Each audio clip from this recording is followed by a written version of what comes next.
Convince ಮಾಡೋ ಕೆಲಸ ಏನಾರ ಮಾಡ್ತಾರೆ ಕೂಡ. ಯಾಕೆಂದ್ರೆ ಒಂದು ಏನಂದ್ರೆ ಅವ್ರ ಮಾಂಸ ತಗೊಂಡು ಹೋಗ್ತಿದ್ರು, ಜಿಂಕೆ ಭೇಟಿ ಆಡಿದ್ರ ಇಲ್ವಾ, ಅದನ್ನೇ ಸ್ಪಷ್ಟೀಕರಣ ಇಲ್ಲ. ಯಾಕೆ ಅಂದ್ರೆ ಒಂದ್ ನಿಮಿಷ, ಅಧಿಕಾರಿಗಳು ನೋಡಿ, ಈಗ ನಡಿಬಾರದ ಘಟನೆ ನಡೆದಿರೋದ್ರಿಂದ ಯಾರೂ ಈಗ ಸಂಪೂರ್ಣ ಮಾಹಿತಿ ಕೊಡ್ತಾ ಇಲ್ಲ.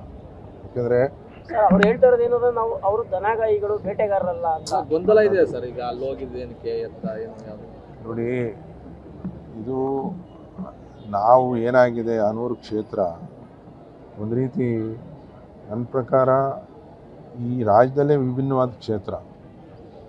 ನಾವು ಕಾಡು ಮಧ್ಯೆ ಇದ್ದೀವಿ.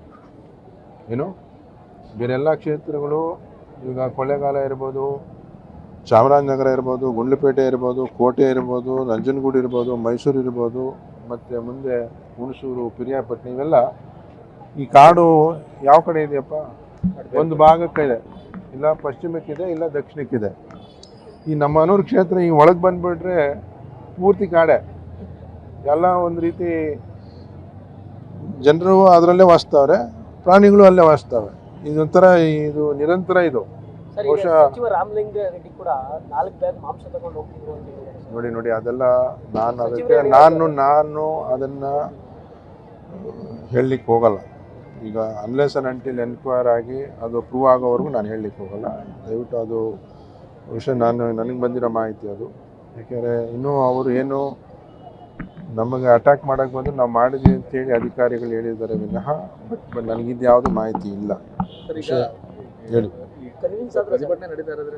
ಈಗ ಪ್ರತಿಭಟನೆ ನಾನೀಗ ಆಲ್ಮೋಸ್ಟ್ ಒಪ್ಸಿದ್ದೀವಿ. ಈಗ ಎಲ್ಲ ಒಂದು ರೀತಿ ಮುಂದಿನ ಒಂದು ನೋಡಿ, ಮುಂದಿನ ಹೋರಾಟ ಎಲ್ಲಿ ತನಕ ಅಂದರೆ ಆ ಕುಟುಂಬಕ್ಕೆ ಒಂದು ನ್ಯಾಯ ಸಿಗೋ ತನಕ ಹೋರಾಟ.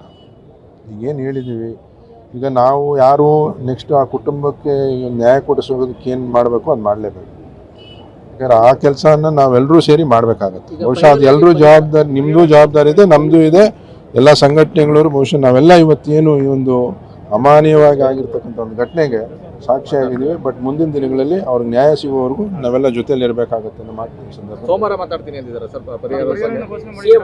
CM ಅವರು ಮೀಟಿಂಗ್ ಕರೀತಿದ್ದಾರೆ. ಆ ಮೀಟಿಂಗಲ್ಲಿ ಎಲ್ಲ ಥರದ ಒಂದು ವಿಷಯಗಳನ್ನು ಪ್ರಸ್ತಾಪ ಮಾಡಿ ಅವ್ರಿಗೆ ಎಷ್ಟು ಮ್ಯಾಕ್ಸಿಮಮ್ ಪರಿಹಾರ ಕೊಡಿಸ್ಲಿಕ್ಕೆ ಸಾಧ್ಯ ನಾನು ಮಾಡ್ತೀನಿ.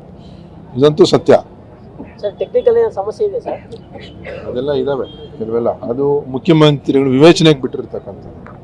ಅವರು ತೀರ್ಮಾನ ಏನು ಬೇಕಾ ಅವ್ರು ತಗೊಂಡಾಗ ಅದು ನಡೆಯುತ್ತೆ. ಧನ್ಯವಾದ.